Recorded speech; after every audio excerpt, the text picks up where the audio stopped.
So ഇന്നത്തെ നമ്മളുടെ special ഐറ്റമാണ് നല്ല നാടൻ നെത്തോലി. നെത്തോലി നമുക്ക് ഇന്ന് അധികം നെത്തോലി ഉണ്ട്. അതുകൊണ്ട് നമുക്ക് കുറച്ച് നെത്തോലി എടുത്ത് നമുക്ക് നമ്മുടെ ഒരു സ്പെഷ്യൽ മസാലയൊക്കെ ഇട്ട് നമുക്ക് ഫ്രൈ ചെയ്തെടുക്കാം. ബാക്കി നെത്തോലി നമുക്ക് നല്ല നാടൻ രീതിയിൽ നമുക്കൊരു പീരയും പറ്റിച്ചെടുക്കാം. ഓക്കെ, അപ്പോൾ നമുക്ക് എങ്ങനെയാണിത് ഉണ്ടാക്കുന്നതെന്ന് നമുക്ക് നോക്കാം. ഇത് ക്ലീൻ ചെയ്യാനാണ് നമ്മൾ മാർക്കറ്റിൽ നിന്ന് മേടിച്ചത്. സോ ക്ലീൻ ചെയ്തെടുക്കാൻ കുറച്ച് ബുദ്ധിമുട്ടുണ്ടാകും, കാരണം ചെറിയ നെത്തോലിയാണിത്. എന്നാലും പക്ഷേ ചെറിയ നെത്തോലി ആണെങ്കിലും നല്ല ടേസ്റ്റ് ആയിരിക്കും ഇത്. സോ ഇച്ചിരി കഷ്ടപ്പെട്ട് നമ്മളിത് ഒന്ന് ക്ലീൻ ചെയ്തെടുത്തു കഴിഞ്ഞാൽ അതിൻ്റെ ഗുണം നമുക്ക് ടേസ്റ്റിൽ കിട്ടുന്നതായിരിക്കും. സോ നമുക്ക് എങ്ങനെയാണ് ഇത് പ്രിപ്പയർ ചെയ്യുന്നത് നോക്കാം. സോ ഫസ്റ്റ് നമുക്ക് ഇതെല്ലാം ഒന്ന് നല്ല രീതിയിൽ ക്ലീൻ ചെയ്തെടുക്കാം. ഓക്കെ, സോ നമ്മളിപ്പം നെത്തോലി നല്ലോണം ക്ലീൻ ചെയ്ത് എടുത്തിട്ടുണ്ട്. മുന്നേ നമ്മൾ പറഞ്ഞ പോലെ കുറച്ച് നമ്മൾ പീര വെക്കാനായിട്ട് മാറ്റി, കുറച്ച് നമ്മൾ നമ്മുടെ ഫ്രൈ ചെയ്യാനായിട്ട് മാറ്റി വെച്ചിട്ടുണ്ട്. സോ ഇനി ഇതിൻ്റെ ഇൻഗ്രീഡിയൻസ് ആയിട്ട് നമ്മൾ എല്ലാം ഇവിടെ റെഡിയാക്കി വെച്ചിട്ടുണ്ട്. നോർമലി നമ്മൾ സാധാ ചേർക്കുന്ന എല്ലാ ഇൻഗ്രീഡിയൻസും തന്നെയാണ് ചേർക്കുന്നത്. ഇതിൽ നമ്മൾ പീര വെക്കാനായിട്ടും ഫ്രൈ ചെയ്യാനായിട്ടും ഇതിൽ നിന്നും കുറച്ച് ഇൻഗ്രീഡിയൻസ് എടുക്കുകയാണ്. സെയിം ഇൻഗ്രീഡിയൻസ് യൂസ് ചെയ്തിട്ടൊക്കെയാണ് ഓൾമോസ്റ്റ് നമ്മൾ ഫ്രൈക്കുള്ള മസാലയും തയ്യാറാക്കുന്നത്. ഓക്കെ, സോ സാധാരണ നമ്മൾ ചേർക്കാറുള്ള ഇഞ്ചി, വെളുത്തുള്ളി, പച്ചമുളക്, പിന്നെ സവാള, തേങ്ങ, കറിവേപ്പില, ഇത്രയുമാണ് നമ്മൾ പീരയിലേക്ക് യൂസ് ചെയ്യണത്. അതേപോലെ തന്നെ കുറച്ച് നമ്മുടെ മീൻ പുളിയും, അതിൻ്റെ കൂട്ടത്തിൽ കിടക്കുന്നത് ഉണക്ക മാങ്ങയാണ്, അതായത് അടമാങ്ങ എന്നാണ് നമ്മുടെ നാട്ടിലേക്ക് പറയണത്. ഈ കാണുന്ന സാധനം അടമാങ്ങയാണ്. ഓക്കെ, അടമാങ്ങ എന്ന് പറഞ്ഞാൽ നല്ല ഉണങ്ങിയ മാങ്ങ, ഉണങ്ങിയതാണ്. ഇത് നമ്മൾ പീരയിലേക്ക് ചേർക്കുന്നതാണ്. പിന്നെ ഇവിടെ കുറച്ച് പിഴുപുളി എടുത്തിട്ടുണ്ട്. പിഴുപുളി മീൻസ് വാളൻപുളി. ഓക്കെ, ഈ വാളൻപുളി നമ്മൾ യൂസ് ചെയ്യുന്നത് ഫിഷ് ഫ്രൈയിലേക്കാണ് യൂസ് ചെയ്യുന്നത്. അതായത് തൊലി ഫ്രൈ ചെയ്യുമ്പോൾ അതിലേക്ക് ചേർക്കാനായിട്ടാണ് നമ്മൾ ഈ പുളി എടുത്ത് വെച്ചിരിക്കുന്നത്. സാധാരണ നമ്മൾ ഫ്രൈ ചെയ്യുമ്പോൾ നമ്മുടെ നാരങ്ങ യൂസ് ചെയ്യാറുണ്ട്, ചിലർ വിനാഗിരി യൂസ് ചെയ്യാറുണ്ട്. ഞാനിപ്പോൾ ഇവിടെ യൂസ് ചെയ്യണത് നമ്മുടെ വാളൻ പുളിയാണ്. അതൊരു വേറൊരു ടേസ്റ്റ് ആയിരിക്കും. എല്ലാവരും ഒന്ന് ജസ്റ്റ് ട്രൈ ചെയ്ത് നോക്ക്, വാളൻ പുളി ചേർത്തിട്ട് ഫ്രൈ ചെയ്യാനായിട്ട്. നമ്മുടെ ഇൻഗ്രീഡിയൻസ് എല്ലാം നമ്മൾ മിക്സ് ചെയ്യാനായിട്ട് റെഡിയാക്കി വെച്ചിട്ടുണ്ട്. ഇൻഗ്രീഡിയൻസ് നമ്മൾ നോർമലി ചേർക്കുന്ന ഇൻഗ്രീഡിയൻസ് തന്നെയാണ് ഇതിൽ യൂസ് ചെയ്തിരിക്കുന്നത്. മുന്നേ കാണിച്ച് വെച്ചിരിക്കുന്ന ഇൻഗ്രീഡിയൻസ് തന്നെ എല്ലാം ഇതിൽ മിക്സ് ചെയ്യാനായിട്ട് റെഡിയാക്കി വെച്ചിട്ടുണ്ട്. അതായത് നമ്മുടെ തേങ്ങ, വെളുത്തുള്ളി, സവാള, ഇഞ്ചി, കറിവേപ്പില, ദെൻ നമ്മുടെ മീൻ പുളി, അതായത് മീൻ പൊടി എന്ന് പറയുന്ന സാധനം. പിന്നെ അതേപോലെ അതിൽ കൂട്ടത്തിൽ ഈ കാണുന്ന സാധനം എന്ന് പറയുന്നത് ഡ്രൈ മാങ്കോയാണ്, അതായത് നമ്മുടെ ഉണക്കമാങ്ങ, അടമാങ്ങ എന്നൊക്കെ പറയും. ഇത് എല്ലായിടത്തും കിട്ടാൻ ചാൻസ് കുറവാണ്, അല്ലെങ്കിൽ പച്ചമാങ്ങ യൂസ് ചെയ്യുന്നത് നല്ലതാണ്. പച്ചമാങ്ങ കിട്ടാത്തതുകൊണ്ടാണ് ഞാനിപ്പം നമ്മുടെ അടമാങ്ങ യൂസ് ചെയ്യണത്. ഇത് ഇത്രയും ഇൻഗ്രീഡിയൻസും മഞ്ഞൾപ്പൊടിയും ജസ്റ്റ് കുറച്ച് മുളക് പൊടിയും ഇടുക. ദെൻ ഉപ്പും ചേർത്തിട്ട് നന്നായിട്ട് മിക്സ് ചെയ്തെടുക്കുക. നമ്മൾ ഒരു 10 മിനിറ്റ്സ് നമ്മുടെ അത് പീര വെച്ചിരിക്കുന്നത് നമ്മളൊന്ന് കുക്ക് ചെയ്ത് വരുന്ന സമയം കൊണ്ട് നമുക്ക് ഫ്രൈ ചെയ്യാനുള്ള മസാല തയ്യാറാക്കാം. സോ നമ്മുടെ ഇൻഗ്രീഡിയൻസ് നേരത്തെ കാണിച്ചിരുന്ന സവാള, ഇഞ്ചി, വെളുത്തുള്ളി, കറിവേപ്പില, ഇത് മൂന്നും കൂടെ നല്ല രീതിയിൽ ചെറിയൊരു നമ്മുടെ ഒരു ഇടിക്കുന്ന കല്ലിലിട്ടിട്ട് നമുക്ക് നന്നായിട്ടൊന്ന് ചതച്ചെടുക്കാം. ഓക്കെ,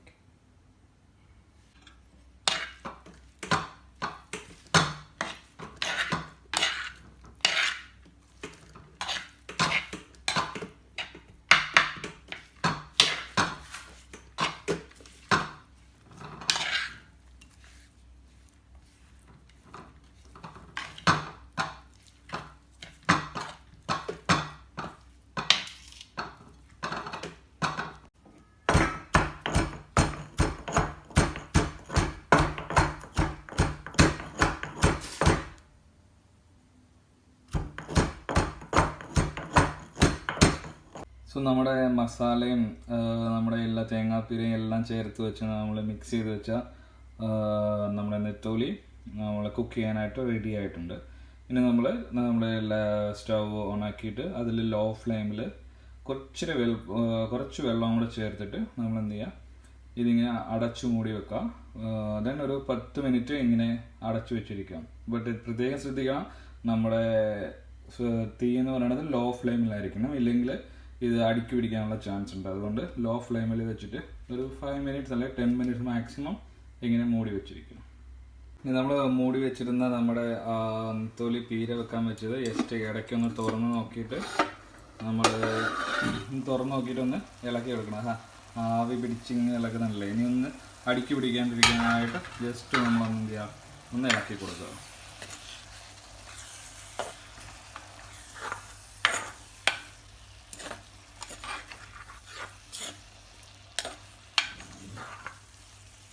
ഇപ്പോൾ വെള്ളമൊക്കെ പറ്റി ഏകദേശം ഒരു വെന്തിട്ടുണ്ട്, സാധനം വെന്തിട്ടുണ്ട്. ഒന്നും കൂടെ ഒന്ന് ജസ്റ്റ് പകുതി ഇരിക്കുന്ന വെള്ളം കൂടെ ജസ്റ്റ് ഒന്ന് പറ്റി വരുമ്പോഴത്തേന് നമ്മൾ വാങ്ങാനായിട്ട് റെഡി ആയിട്ടുണ്ടാവും. ഇനി നമ്മൾ അടച്ചു വെച്ചില്ലെങ്കിലും കുഴപ്പമില്ല, ഇങ്ങനെ തുറന്ന് വെച്ച് തന്നെ ഇതിൻ്റെ ആവി ആ വെള്ളം ഒന്ന് പറ്റി കിട്ടുന്നതിനും വരെ ജസ്റ്റ് ഒന്ന് വെയിറ്റ് ചെയ്യാം.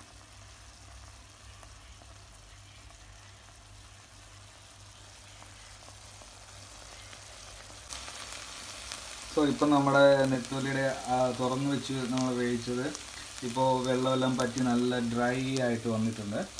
ഇപ്പോൾ നമ്മുടെ ഫിനിഷിങ് സ്റ്റേജ് ആയിട്ടുണ്ട്. ഇനി ജസ്റ്റ് നമ്മളൊരു കാര്യം കൂടി ചെയ്യുക, കുറച്ച് വെളിച്ചെണ്ണയും കൂടി ഇതിൽ ജസ്റ്റ് ചേർത്ത് കൊടുത്തിട്ട് ഒന്ന് നല്ലതായിട്ടൊന്ന് ഇളക്കി വെക്കാം. സോ നമുക്ക് കുറച്ച് വെളിച്ചെണ്ണ ഇതിലേക്ക് ചേർത്ത് കൊടുക്കാം.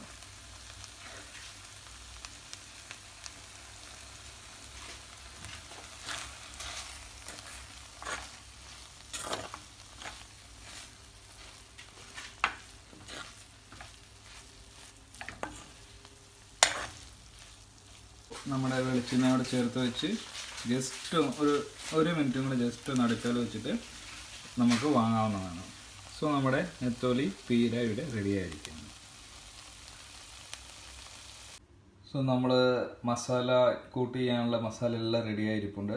ഇത് നമ്മൾ നേരത്തെ കാണിച്ച ഇഞ്ചി വെളുത്തുള്ളി എല്ലാം കൂടെ, ഇഞ്ചി വെളുത്തുള്ളി കറിവേപ്പില സവാള, ഇത് മൂന്നും കൂടെ നമ്മൾ അരച്ചെടുത്തത്. സവാളയ്ക്ക് പകരം ചെറിയ ഉള്ളി ആണെങ്കിൽ കുറച്ചുകൂടെ ടേസ്റ്റ് ഉണ്ടാവും. ഇത്രയും കൂടെ നമ്മൾ അരച്ചെടുത്തതാണ് ഈ ഇരിക്കുന്നത്. ദെൻ കുറച്ച് കുരുമുളക് പൊടി, ഉലുവാപ്പൊടി, മഞ്ഞൾപ്പൊടി, ദെൻ കുറച്ച് മുളക് പൊടി, ദെൻ പാകത്തിന് ഉപ്പ്. ഇത്രയും കൂടെയാണ് നമ്മൾ മസാല മിക്സ് ചെയ്യാൻ പോകുന്നത്. ദെൻ നമ്മളിതിൽ വെള്ളം യൂസ് ചെയ്യില്ല, അതിന് പകരം നമ്മൾ നേരത്തെ പറഞ്ഞ വാളൻ പുളി പിഴിഞ്ഞ വെള്ളമാണ് ഇരിക്കുന്നത്. ആ വാളൻപുളിയുടെ വെള്ളമാണ് നമ്മൾ ഇതിൽ മിക്സ് ചെയ്യാനായിട്ട് ഉപയോഗിക്കുന്നത്. അതിന് പുളിയുടെ വെള്ളത്തിന് പകരം പലരും നമുക്ക് ഇത് യൂസ് ചെയ്യാറുണ്ട്, നാരങ്ങ യൂസ് ചെയ്യാറുണ്ട്, അല്ലെങ്കിൽ വിനാഗിരി യൂസ് ചെയ്യാറുണ്ട്. സോ ഞാനിപ്പോൾ ഇവിടെ യൂസ് ചെയ്യുന്നത് വാളൻപുളിയുടെ വെള്ളമാണ്. എങ്കിൽ ജസ്റ്റ് ഒന്ന് ട്രൈ ചെയ്ത് നോക്കൂ, വേറൊരു പ്രത്യേക ടേസ്റ്റ് ആയിരിക്കും ഇതിന്. സോ ഈ ഇൻഗ്രീഡിയൻസ് എല്ലാം നമുക്ക് പുളിയുടെ വെള്ളം കൂടെ ഇതിലേക്ക് മിക്സ് ചെയ്തിട്ട് നമുക്കൊന്ന് നല്ലോണം മിക്സ് ചെയ്തെടുത്ത് നമുക്കിതിലെ മസാലയിലേക്ക് യൂസ് ചെയ്യാം.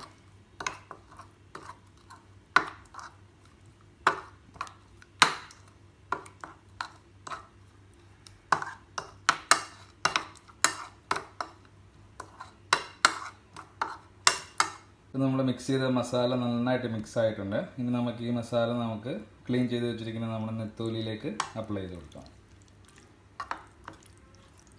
ഇതുമായിട്ട് നല്ല രീതിയിൽ ഒന്ന് മിക്സ് ചെയ്തെടുക്കുക. ഇത് നമ്മൾ കുറച്ച് നേരം ഒരു 10-15 മിനിറ്റ് മിക്സ് ചെയ്തിട്ട് വെച്ചേക്കാൻ പറ്റും. ടൈം ഉണ്ടെങ്കിൽ വെച്ചേക്കാം, ഇല്ലെങ്കിൽ കുറച്ച് നേരം നമ്മൾ ഫ്രിഡ്ജിൽ വെച്ചിട്ട് കഴിഞ്ഞാലും ആ മസാലയൊക്കെ ആ മീനിൽ നന്നായിട്ട് പിടിക്കും. സോ അതുവരെ നമ്മളൊന്ന് മിക്സ് ചെയ്തിട്ട് നമ്മളൊന്ന് ജസ്റ്റ് ഒരു 10-15 മിനിറ്റ്സ് വെച്ചേക്കുക.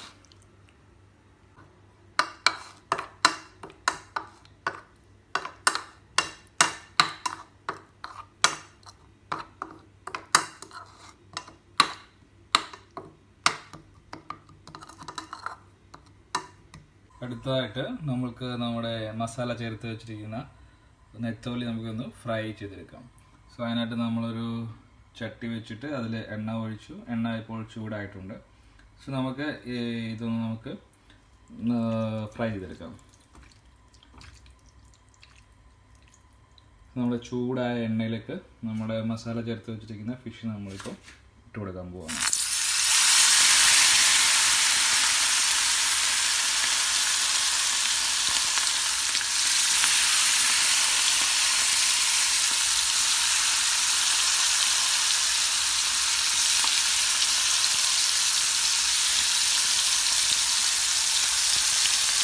പ്രത്യേകം ശ്രദ്ധിക്കണം, നമ്മുടെ ഇതിൻ്റെ ഫ്ലെയിം ലോ ഫ്ലെയിമിൽ വെക്കാൻ ശ്രദ്ധിക്കുക. കാരണം ഇതിൽ നമ്മൾ സവാളയും ഇഞ്ചിയും വെളുത്തുള്ളിയൊക്കെ ആഡ് ചെയ്തിട്ടുള്ളതാണ്. അപ്പോൾ അത് പെട്ടെന്ന് കരിഞ്ഞു പോകാനുള്ള ചാൻസ് ഉണ്ട്. അതുകൊണ്ട് നമ്മളിത് ലോ ഫ്ലെയിമിൽ വെച്ചിട്ട് ഫ്രൈ ചെയ്തെടുക്കാൻ നല്ലതാണ്.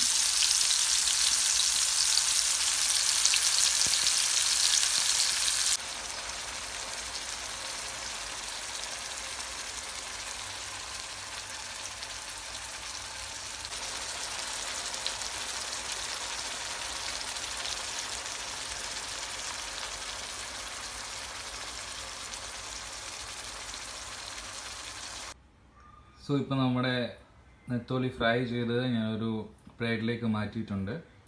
ഞാനിപ്പോൾ ഒരു ടിഷ്യൂ പേപ്പറിൻ്റെ മണ്ടയിലേക്കാണ് മാറ്റിയിരിക്കുന്നത്. എപ്പോഴും ഫ്രൈ ചെയ്തതിന് ശേഷം നമ്മളിങ്ങനെ ഒരു ടിഷ്യൂ പേപ്പറിൻ്റെ മണ്ടയിലേക്ക് ഇടാൻ ശ്രമിക്കുക. കാരണം ഇപ്പം നിങ്ങൾക്ക് തന്നെ ഇതിൽ നിന്ന് മനസ്സിലാവാം എന്തോരം എണ്ണ അതിൽ ആ ടിഷ്യൂവിൽ അബ്സോർബ് ആയിട്ടുണ്ടെന്ന്. സോ നമ്മൾ ടിഷ്യൂ യൂസ് ചെയ്തില്ലെങ്കിൽ ഇത്രയും എണ്ണ നമ്മുടെ ശരീരത്തിലേക്ക് കയറും. സോ അതുകൊണ്ട് ഒരു ടിഷ്യൂ പേപ്പറിലേക്ക് മാറ്റിയിട്ട് എണ്ണ ഇങ്ങനെ മാക്സിമം കളഞ്ഞതിന് ശേഷം നമ്മൾ കഴിക്കാൻ ശ്രമിക്കുക. ഇപ്പോൾ നല്ല രീതിയിൽ ഫ്രൈ ആയി വന്നിട്ടുണ്ട്. ഇതിൽ ഇടയ്ക്കിടയ്ക്ക് കരിഞ്ഞതായിട്ട് കാണുന്നുണ്ട്. അതൊരിക്കലും കരിഞ്ഞതല്ല, നമ്മുടെ മസാല ഉണ്ടല്ലോ അതിൻ്റെ ഒരു കളർ ചേഞ്ച് ആയിരിക്കുന്നതാണ്. ഒരുപാട് കരിഞ്ഞിട്ടൊന്നുമില്ല ഇതിൽ. സോ നമ്മുടെ നെത്തോലി ഫ്രൈ ഇവിടെ റെഡിയാണ്.